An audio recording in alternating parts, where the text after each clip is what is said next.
আসসালামু আলাইকুম daily cooking by বকুল। আজকে শীতল শুটকির পাতুরি তৈরি করব।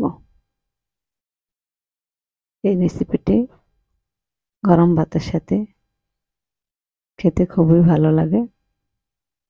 ঠান্ডা পানিতে কিছু শীতল শুটকি দিয়ে দিলাম, দিয়ে ভালো করে আঁশগুলা ছাড়িয়ে নেব।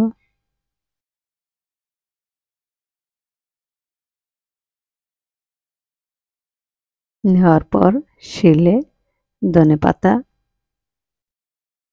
কিছু লবণ, শুকনো মরিচ একসাথে পিষে নিচ্ছি।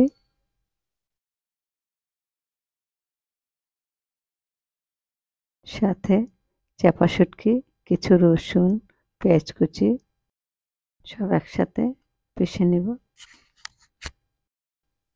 কচি লাউ পাতা এভাবে দুই পাশে আঁশগুলা ফেলে ভালো করে ধুয়ে পানি ঝরিয়ে নেব।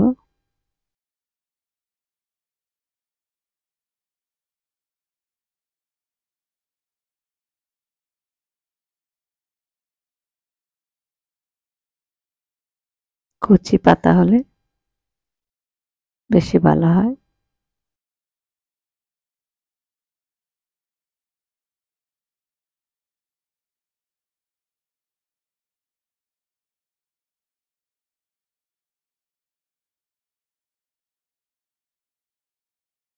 শুটকিটা পিষে রেখেছিলাম সেটা পাতার উপরে দিয়ে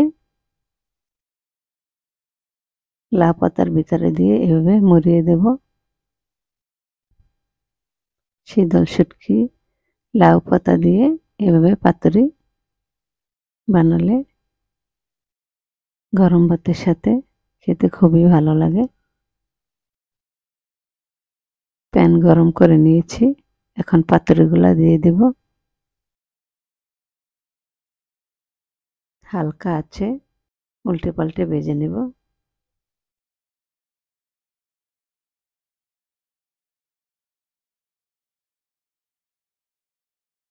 পরে সামান্য তেল দিয়ে দেব।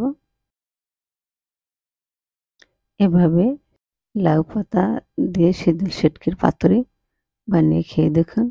আশা করি আপনাদের কাছেও ভালো লাগবে। গরম ভাতের সাথে খেতে খুবই ভালো লাগে। ভিডিওটি ভালো লাগলে সাবস্ক্রাইব, লাইক, শেয়ার করতে ভুলবেন না। যারা করেছেন তাদেরকে অসংখ্য ধন্যবাদ। আগামী দিন নতুন রেসিপি নিয়ে হাজির হব। আজ এ পর্যন্তই। আল্লাহ হাফেজ।